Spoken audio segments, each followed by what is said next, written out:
So, you're probably wondering where we're off to today. Well, Lloyd and Harry, we have new adventures today. Wait a minute, who's Lloyd and who's Harry? I'm Lloyd, you're Harry.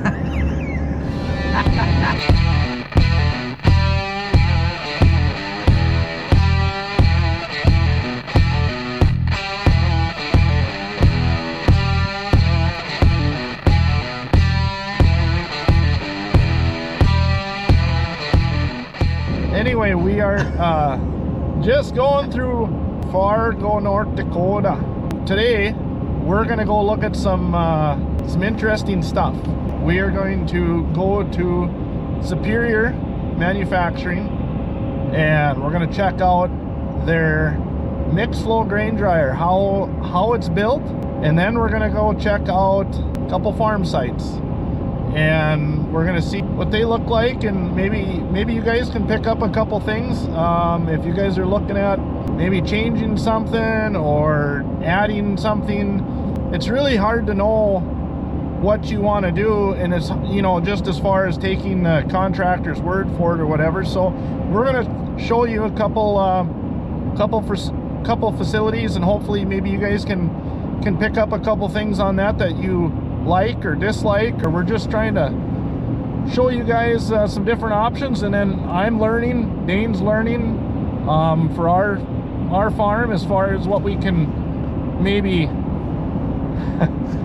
change or do or whatever. So we'll turn you back on when we get there. So are you excited? Super excited. What are you gonna learn, Dane? Whatever they put in front of me. You're just like a sponge. As long as it ain't too much, because then it starts to swell and then it starts to hurt. Yeah, that peanut will start to swell. Well, I can definitely tell you we're in Superior country.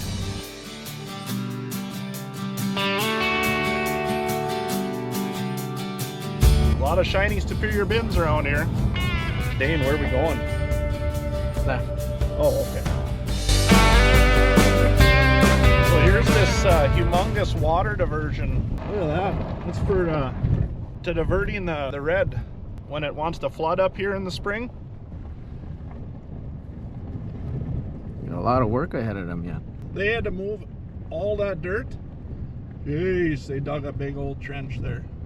Woo-wee. Doesn't really do it justice on the camera, but it's a big ass ditch. That is for sure.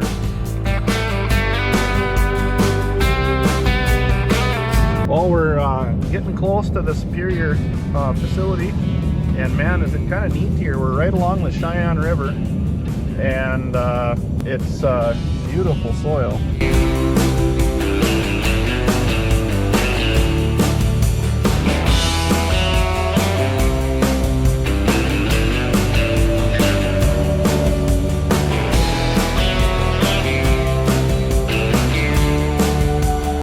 Oh, look at this parking spot just for us. All right, let's go in.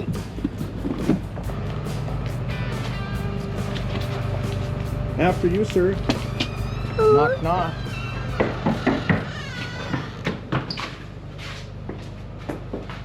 Nice. Hey. Hey, how's it going? Not too bad. I'm Mark. I'm Rick. Dane. How you doing, Dane? Yep. Guys are here for Josh, I'm guessing. Yeah, we're here for Josh. Wow, jeez. Hi.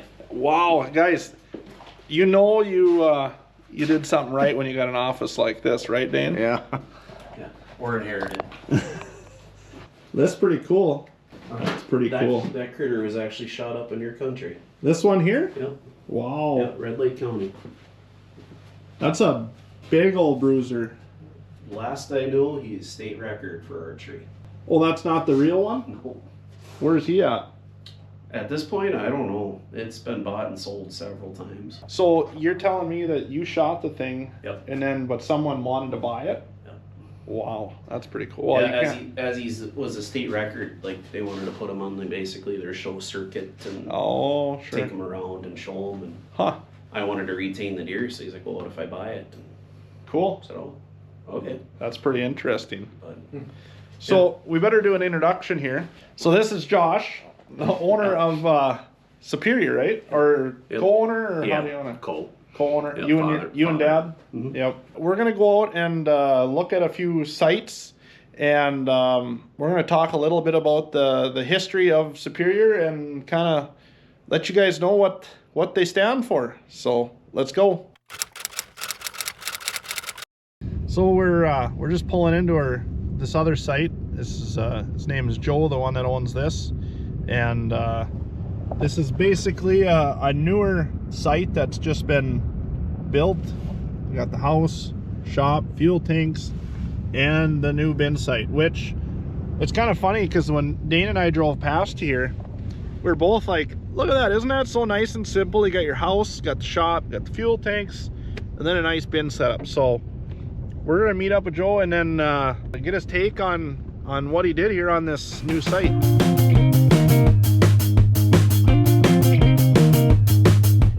So we just had the marketing gal show up. It looks like she's got some goodies too. This is Tara. Hello. What do you got there? Let's see. Well, you know, we just want to thank you guys for coming out to Kindred and touring a few of our farm sites, and Well, it's got a couple nice little Carhartt hoodies. You might need an nice. extra layer today. Nice. Yeah. I hear we're going out for supper tonight, so maybe you get to use it. Yeah. So we're gonna check this out. We're just waiting for Joey to get here and stand here in the wind and freeze for a little while until he gets here. We're in Davenport, North Dakota. Yeah, North Dakota. And we're with Joe here. Joe, this is his facility. And we're going to go through a couple things. We're going to look his facility over. You've seen it when we walked in. We're going to go through from the pit to the leg to the dryer. And he's got a grain pump on there. And we're just going to talk a little bit about why he built what he built and what he likes about it. And maybe something that he'd change if you wanted to change something. We're in the shack here, so we're going to start here and look at the controller on the dryer, and Joe's going to just kind of show you a little bit about what he does there and just kind of what he likes. This is just for the grain dryer then? Yes, this is just for the grain dryer. So Okay. basically just start up, you turn the control power on, turn the main interlock to auto. This is a wet fill button, so you turn that, start filling the dryer out of the wet bin. Then you can hit your unload to start if you want, or you can hit your fan to start, and then turn the fuel on. So pretty simple. Pretty simple. Yep. Yep. And then shutting down, I usually just kind of go in reverse order. Shut the fuel off, let the grain cool for a while with the fans, and then I just kind of shut them off in reverse order. Unload rate is right here, so when the display is all lit up, you have your unload rate here. If you're just filling the dryer, I typically turn this down to 0 Yep. or real slow. Just to get the grain up to temp and start drying it, and then you can kind of adjust your grain flow. So right how do there. you know kind of where to adjust that? Doesn't this help with that, or is this? Yeah, so the dryer master is typically on startup. I don't really use this much. I usually just get this going at a slow rate, Yep. get the grain up to temp, and then flip the dryer master on once the system has been running for a while and you're kind of up to an estimated rate that you want. That's where the dryer master will kind of take over after some calibrating on the wet side and the dry side. Okay. This here is for your leg and. If the wet bin goes empty, this light will come on and it'll throw a fault. It'll shut the dryer down, I believe, at a certain stage. Mm-hmm. And then you got a few other sensors here. Yep. High limit fault is high temp. Sure. Dry bin full, I do not have that one hooked up currently. But then you'll see when your wet grain is loading, it'll flip this light on here. And then this air pressure low, Yeah. What's that? you need to about? sense, the dryer needs to sense positive air pressure with the fans. So resistance, basically. Yeah, so if your fans aren't on, you can't turn the fuel on until this So light it's kind of comes like a up. safety thing. Safety feature. Okay. Yeah. Cool. But as far as ease of use and everything, did you catch on to this system right away? What did you run before this? I did an old screen dryer, a Super B screen dryer, so pretty ancient in today's dryer world. Sure. So this was a pretty big step up for me to use, and there's a little bit of a learning curve to it, but I think once we got that figured out, it's been pretty seamless. Well, let's go outside and check some stuff out.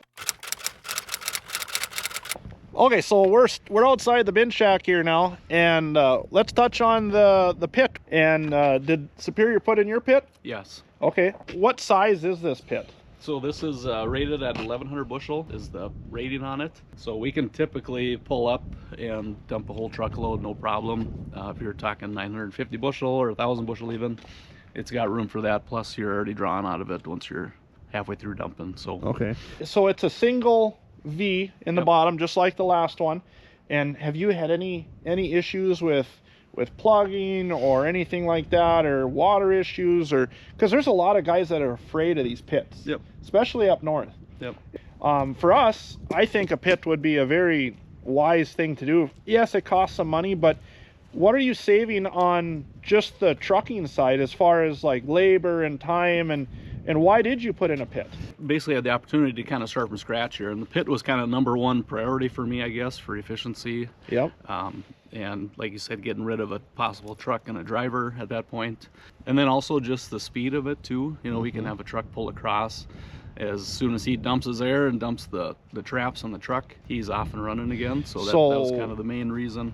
Right. So maybe like driver fatigue and stuff like that. Yeah. Like we dump in a grain auger, and I want to get away from that. Yeah. So how does you guys that help you out hauling corn and stuff, they seem to really like the pit? Yeah, they love it. This is our first year using it, and they love it. Yeah, I mean, the fatigue from getting in and out of the truck for, dumping in a swing auger is kind of night and day. Yes. So when we kind of drew up the design on this, this was kind of the heart and soul of the new site here. So, Working around it. right. Yeah. Yep. Have you been really happy with the gate system here and the way this performs? Yeah, so there's a gate on there. We do use the gate to kind of set the initial flow, but there's also a VFD inside the shack. And so we have 2 different VFD settings, one if you're running the wet leg, and then one if you're running the dry leg. So it'll run at 2 different rates because the dry leg is a little bit smaller than the wet leg. But then you can manually control at the gate, and we did kind of fine tune that a little bit this fall. But a lot of it, you just kind of go off the amperage load on the VFD to kind of control how much you want to send up. So I see you have this goes into a grain pump and then into the leg.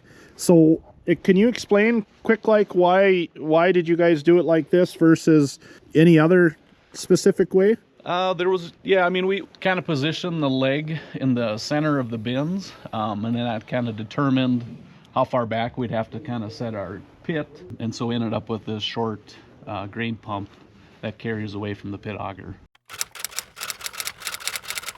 We're standing next to the legs, and she's a ways up there. But what can you tell me about the legs, and what do we got going here? Wet leg, dry leg? Yeah, so we got 2 legs. We got 10 by 10 tower. It's, the legs are 105 feet, I believe. We have the wet here on the right. That's rated at 8K, and the dry leg is rated at 4K. So we have basically a divider gate here. If we want to send it from the pit to the dry side, we can send it to the dry side. Or typically we'll be sending it to the wet side, so we'll have the gate flip that way to send up the wet leg.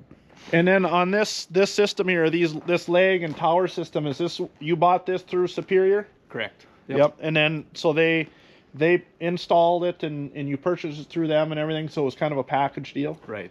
And you've been very happy with how it works and everything? Yeah, I mean, it's been fairly limited bushels through it yet. Runs quiet, takes it away quick, and it'll be as reliable as it gets at the end. Okay. Here, so. And then do you have an electric diverter up there for wet and dry, or what's this about? So this is actually, no, there's not an electric, everything's manual on my side. So when we flip to dry, basically in the shack there, that's what controls the VFD, if I'm talking in my electrician's language here. Yeah. So that controls the rate coming out of our pit at that point. So if we flip this to wet, then we're going to get the full rate coming out of the pit to the wet leg, which can handle it. But if we're going straight to the dry, which is less capacity, then we flip it to the dry side. Okay, so that's like a 2-speed. Correct. See, guys, these are the things that we're learning that I didn't ever know about or think about. But if you're trying to switch from dry to wet, something like this would be pretty handy if you're 2 different sizes, you're sized differently. Right. So you could, if you're doing dry and you want to speed it up, I'm assuming, you just click it over there and everything kind of speeds up. And then if you want to go back to wet, it just kind of slows it all down. Yeah, let's touch on the dryer here. Okay.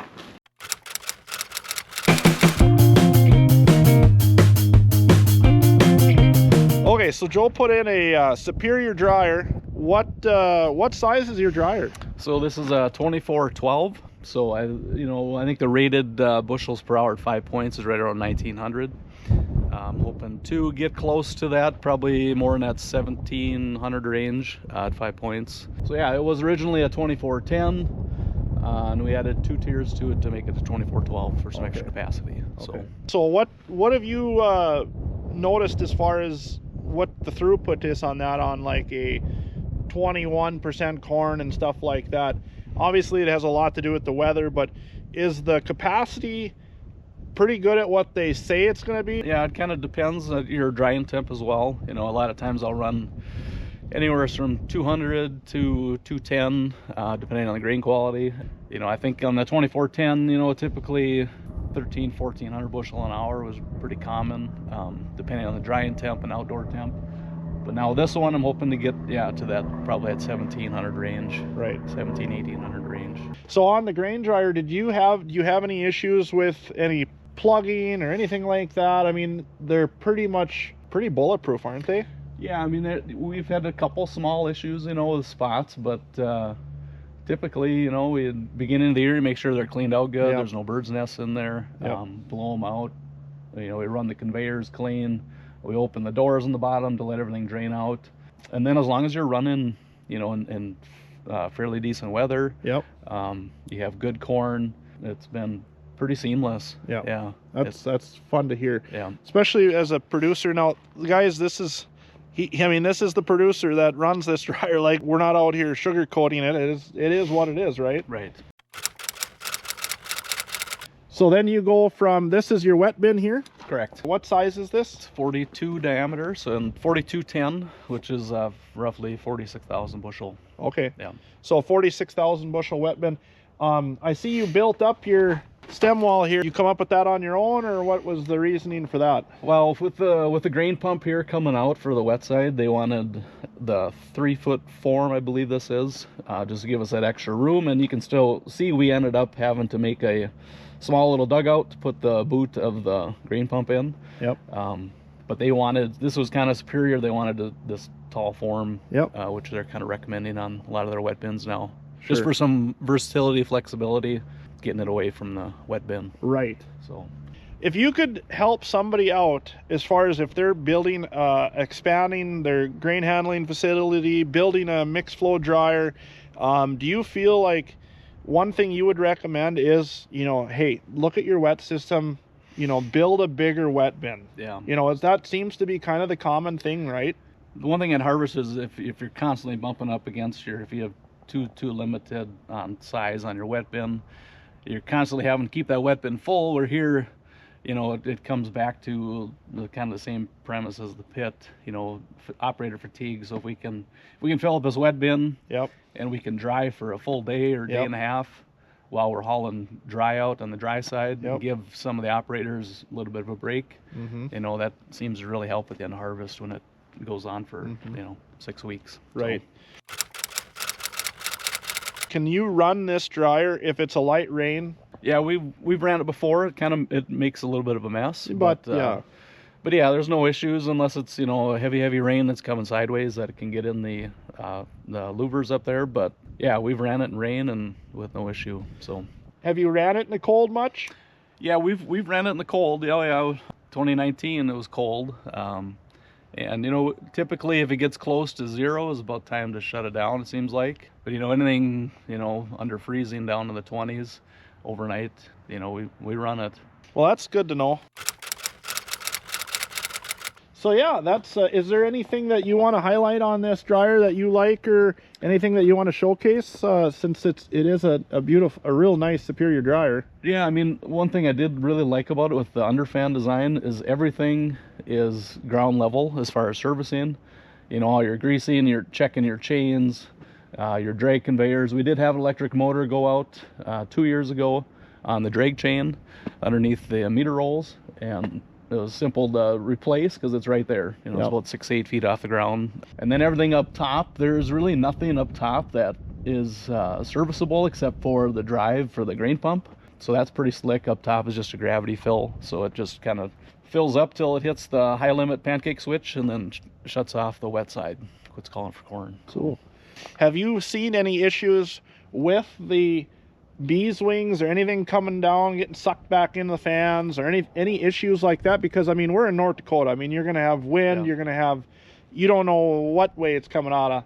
So Yeah. I mean, has that been an issue or has that not been an issue? Hasn't been an issue. No, I haven't really noticed anything as far as getting sucked back into the dryer. It's hard to tell, but you know, you'll with the mixed flow system, you'll get more bees wings directly coming out of the dryer, but as far as getting kind of recirculated back through the fans, I haven't noticed anything from that standpoint. So. Okay, so I'm going to explain this to you guys just quickly here. This site is a fairly new site, but this dryer he bought back in 2019. So he had a different farm that he moved that dryer to this new site. That's why when we say he's been running it for a while, that's why this is new, and that's been a few years ago. So. Yeah.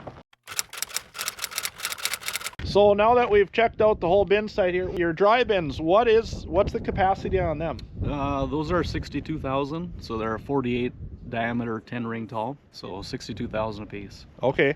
With everything that Superior did for you and everything that they built, I mean, is that a company that you would recommend to other producers in the area?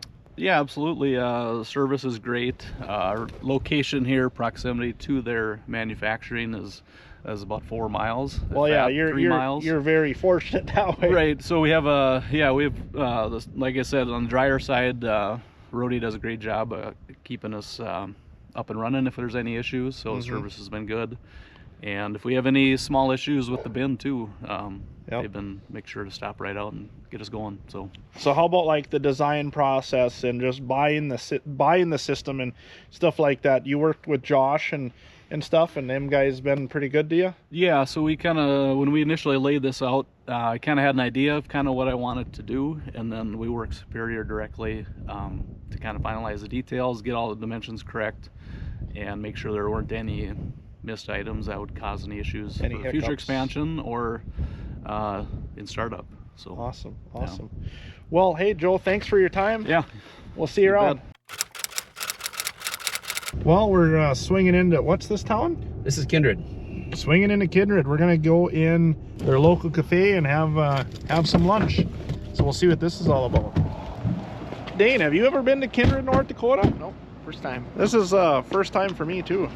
All about the little restaurant.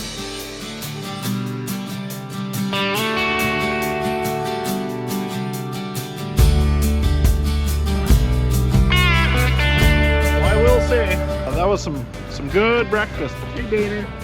Or not breakfast, it was good lunch. Was it good, Dave? Yeah, it was good. Top shelf. Yeah, I thought so. It tastes even better when Josh paid for it. Always does. So we stayed in Fargo. We're down at Superior Grain here. There was a lot of noise last night, a lot of sawing going on, and somebody wasn't sleeping very good. He must have slept good for a little while. Yeah, not very good. We ended up with a half a quart of wood. Yeah.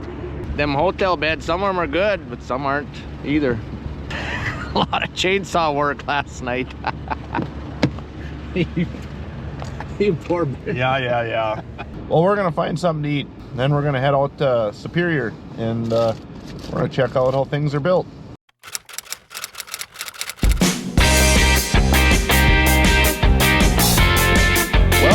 Day 2 at Superior Manufacturing. Let's go in and find who's in charge. We're in one of the warehouses here. How many bins are in here? How much steel's in this place? We probably are sitting on 80 to 100 bins here right now, 80 give or to take. 100 bins. And are these bins sold already, or these? Everything in here's got a name on it. I noticed even if it's cool out, you got a lot of fans running in here. Does that have to do with condensation? The steel? Condensation. Yep. Temperature, if it rises 5 to 10 degrees, stuff will start to want to frost if it doesn't have air movement. Okay. So you gotta have air. That way you keep everything in pristine shape when it leaves here. Yeah, it's pretty neat. Guys, look at all the bins here, how they're all stacked up like this. Well, we're gonna head to the next building. There's a few of them. Okay, well, we're heading into the next building here.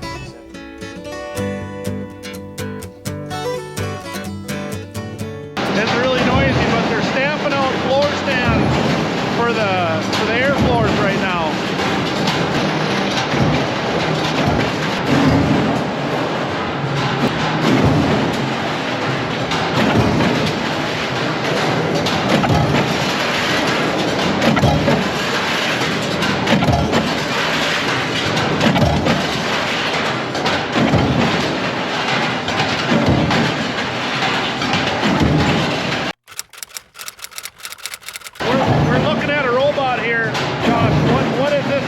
Doing? Right now we're making the intermediate dryer ducts that will go in between the side panels.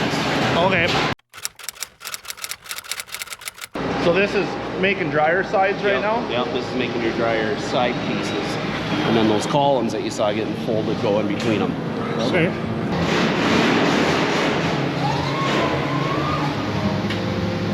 So what's it doing now? Just taking a break? I think she's stuck. Oop, we tripped the barrier and the robot didn't like that. What an idiot! Oh, what a loser! There's a geofence right here. So it's just it's an eye that if we get too close, it stops moving. So how much this thing cost? Plenty. They can Google it if they really need to know, but it was worth every penny, put it that way. I was just telling him that, you know, these things don't ever need a bathroom break or a sick day or a snack. Its snack is to steal, and you keep it in front of it and it's happy. And right. As long as people don't walk through the geofence for in business. Right. Like me? Yeah. Okay. All right, well, let's move on. There's a lot more to see. So we're building unloads here. Yep. Looks like they're making, these are probably 48-foot unload with your power sweep.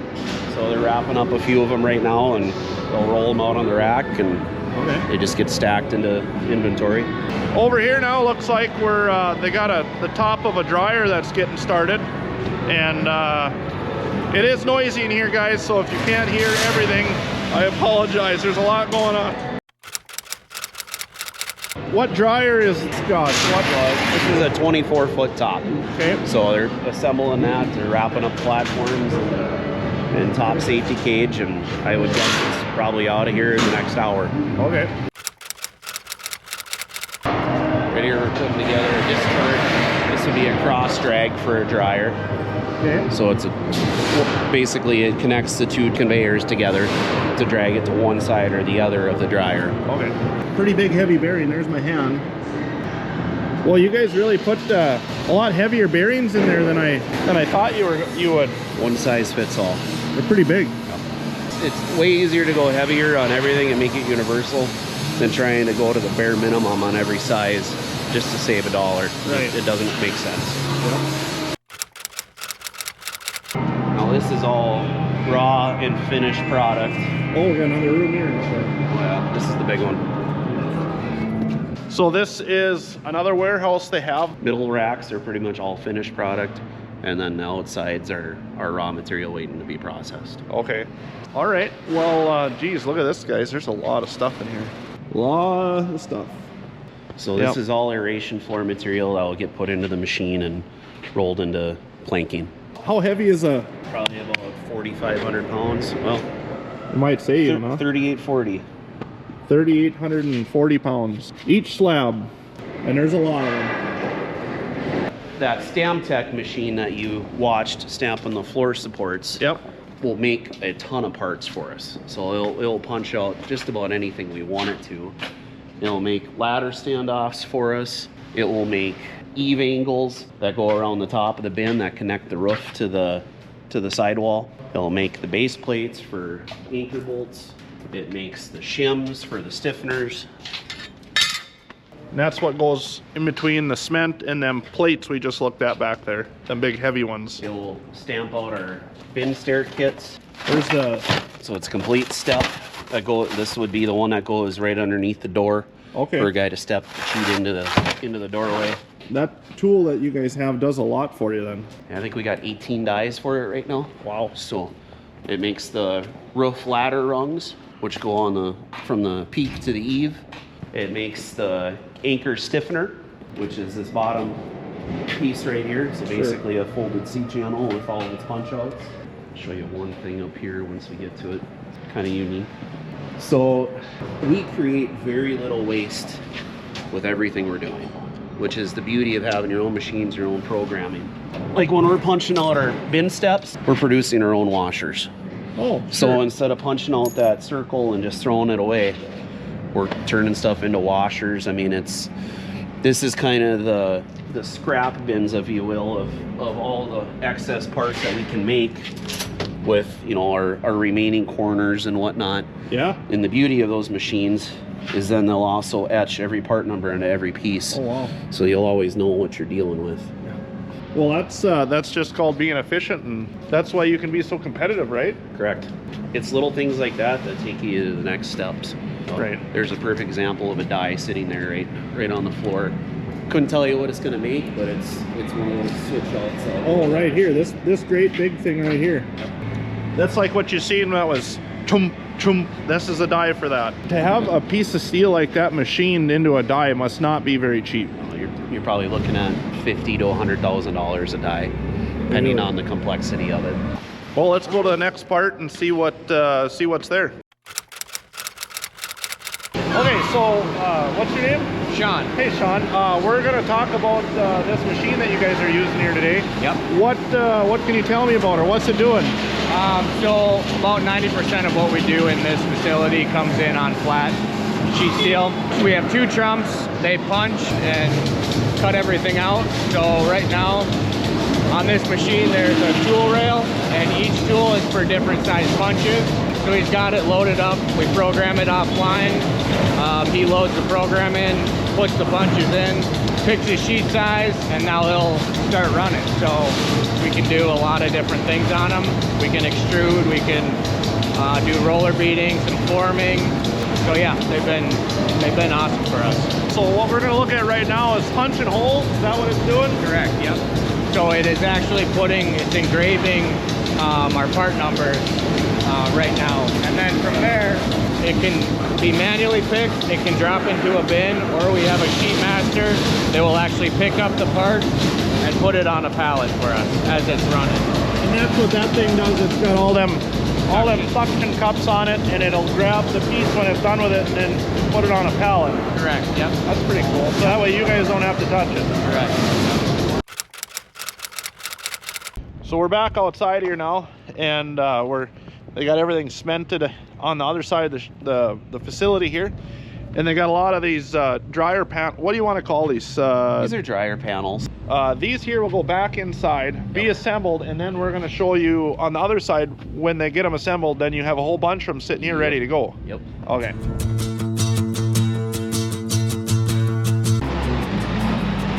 Just like a little hive around here. Things are moving around. So we're gonna go check out some of the dryer, what do you call them? Yeah, I'd call them sections. Sections in that this are area. Your completed sections ready to go. Here's that one of them top sections. That's yeah, all. This is a 24 top. Like this here is a 16-foot dryer complete for a guy getting ready to get shipped out. So you got your tub, your mid, and your top. That's the beauty about these mixed flow dryers. They can just make them whatever size you need type. It's just so nice. And then we're gonna go over here and just check out, they got a whole bunch of these big sections. Basically when it comes to your site or went to your operation, these are the sections that are gonna get lifted up and set in place, you know, to build your dryer. So I would like to showcase something here. These things are built really heavy duty, like a lot heavier than I thought they were, honestly. Them are your drives that pull the grain off your rollers. So this is what they call the gas train, and this is basically the burner, right, Josh? Correct. Yep. That would be your burner, and the gas train's mounted on your other end. So the gas train's on the other end, and this is your burner.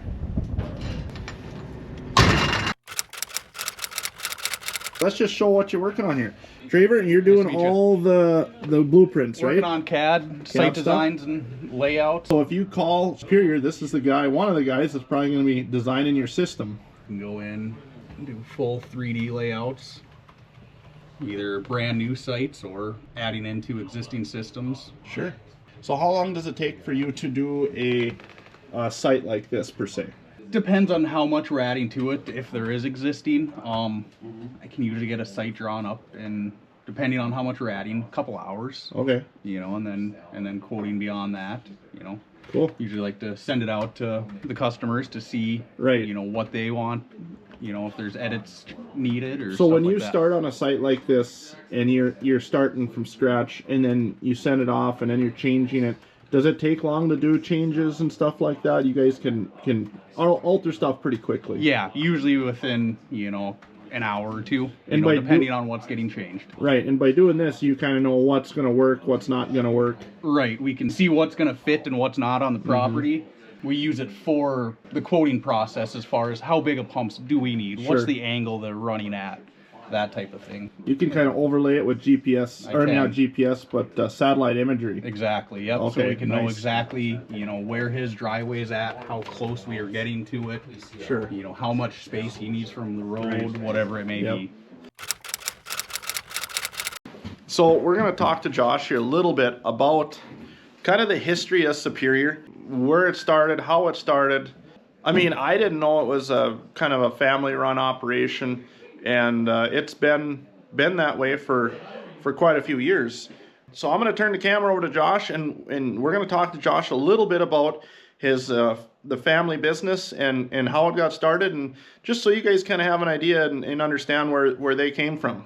So I guess I'd be second generation of the business. You know, father started in the late 70s, and he was just a dealer, just pouring concrete, building bins, basically doing whatever he could to make it work. Progressed a little bit into the later 80s and 90s, and he started selling West Steel bins for, I think he probably did it for 15 years. And in the late 90s, early 2000s, you know, transitioned over to Sukup manufacturing when they started making bins.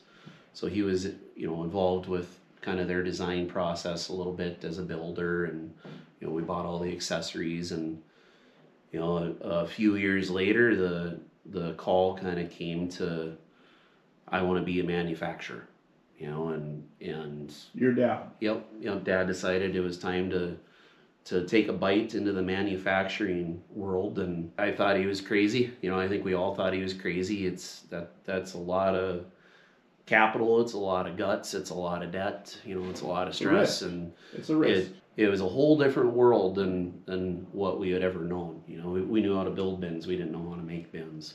Fast forward another 20 years later, here we are today with basically a full line of equipment. So and then not only do you guys build the bins, and bins have been your bread and butter for many years. Correct. And now in the last, how many years have you guys expanded into the dryer world? Do you want to touch on that, on how and when you guys decided to get in on and why maybe a mixed flow? Yeah, so it kind of the same path as the grain bin deal was. You know, we were a dealer for a different brand of mixed flow dryers, and saw some ways to improve the dryer, improve costing, improve availability, improve service, all those factors. And I'll say it once again, it was one of those deals where Dad said, I think we're going to start making a dryer, and everyone goes, what do we know about dryers? You know, again, we install dryers, we don't manufacture them. And once again spearheaded it. We got in works with the guys that had the Excel and Vertec plans, and that have been around for... Yeah, they had been around for, you know, quite a while, and it was just one of those, I don't know if they ran out of capital or interest or what, but, you know, just kind of fizzled. And we got into that and put our own flavor into that, and we've been a full-fledged dryer manufacturer for 10 plus years now. And you've basically made the dryer bigger, better, stronger? 100%. It's and that was the reasons why we've separated for so many of these manufacturers, is there was a lot of simple improvements that would cost very little dollars that would make the dryer better, the business better, the customer happier. Mm-hmm. And a lot of guys just didn't want to reinvent the wheel or expand the wheel. It worked, why change it? Right. Where we have always had the mindset, if we can find a way to improve something, why not? Let's say someone ordered a dryer And your turnaround time is quite good, correct? I mean, in some situations, you might call and say, I need a 24-foot dryer and I need it in the worst way. I might have it here for you. So, I mean, we might be able to load it on a truck next week. Frankly, worst case scenario, unless we're just buried, I could probably turn it for you in 3 weeks. Where, I mean, there's been cases where guys are waiting 12 to 14 months for a dryer. Mm-hmm. You know, so it's our timeliness is really what has allowed us to become a very major player in the markets. Compared to, 10, 15 years ago, we were just scrapping away to get every piece that we could. Sure. So is your dad still involved on a daily level, or have you taken over Josh now? Or how is this working as far as the family goes? Dad's retired about 5-6 years ago. He moved down south. His involvement's a weekly phone call if he wants to be involved in a meeting, and he can come and go as he pleases. I would never say it's just me. There's a pretty healthy team of management here. Absolutely, yeah. I can see that. CFO, CEO is like there's guys that manage their turf. We got shop management. We've got financial management, and it's the key to a successful business. Instead of every spoke of the wheel running to the center. That's not how it works. There's a lot of longevity here, but we are still 100% family owned. I guess as long as I'm breathing, I don't think that ever changes. Right. It goes to next generation is the hopes. Yeah. There's zero desire to get out, to sell out, to find partners. It'd almost be a slap in the face to father and all of his efforts and risks to then say, oh, I'm ready to be done. So, they're a company that's probably going to be around a long time. You don't have to worry about them moving on or selling off to another competitor and then like, oh, well, I'm sorry, we don't service that system anymore. And I just want to say thanks to Josh for inviting us to Superior to see what this is all about, since we've been doing this dryer tour and little venture on grain dryers and how they're built. So this main facility is where the dryers are built and manufactured. The actual grain bin facility is in South Dakota, and that's where they roll the steel and stuff. So that's why you didn't see any of that here. But I just want to say thanks again, Josh. Yeah, absolutely. And I really appreciate it. And I enjoyed it. I hope you guys enjoyed coming along, and we'll see you in the next video. Hey, make sure to subscribe. Catch you later. So make sure you look at the camera someday when we're talking here, and don't stare off into the pine trees. Boy, looking for goats. Isn't that where Hooters is supposed to be? Where? Hooters? Oh, Dane, you want to go have lunch at Hooters? Oh yeah. Who doesn't like Hooters? Who doesn't like Hooters? Probably my wife. Why? Well, I'm pretty sure. The French fries aren't any good, or what? Yeah, it's the French fries, just the soup. Yeah, we'll go to Hooters and see what type of soup and sandwich they have there.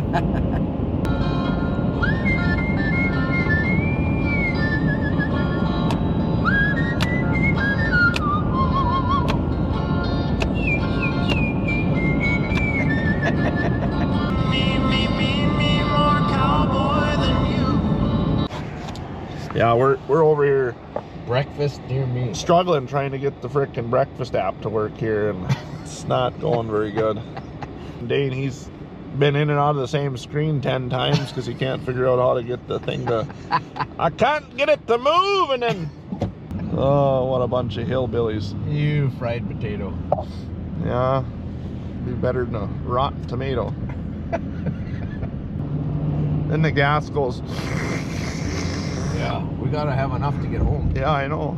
Steve-O said 1 tank of gas. Any more than that, and you figure it out. We'll probably have to wash dishes for our breakfast. Have you looked at the corn price lately? Oats is worth more.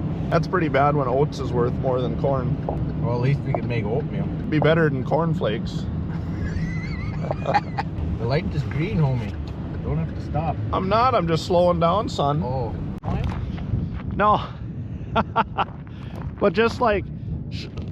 do it. No, face me and then do like... What? So open your arms like, look at this. What a doofus. It's tit pippin nippy out. So we're I look like 400 pounds. We just pulled into another farm and Dave, shut up back there. Hey Dane, you just said I can't have that on there. Why? Oh, Dane's having a stroke back there. Well, we're done, but we're not done. Oh, I ain't going.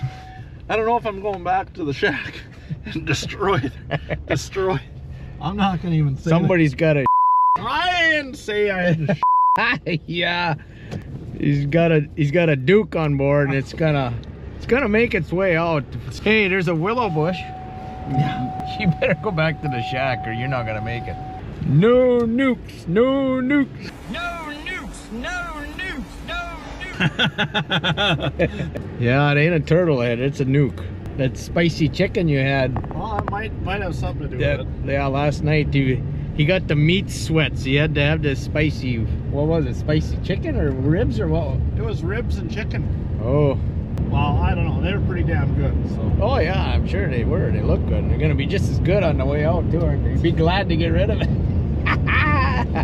Should have brought some wet wipes. What's your problem? Well, I could just see that, dude. Recorded the whole thing in slow-mo. I just told Dane we had to switch out batteries a couple times on the camera, and I said it's probably all in slow motion or something. Maybe bumped a button wrong, and he's out there splitting a spleen.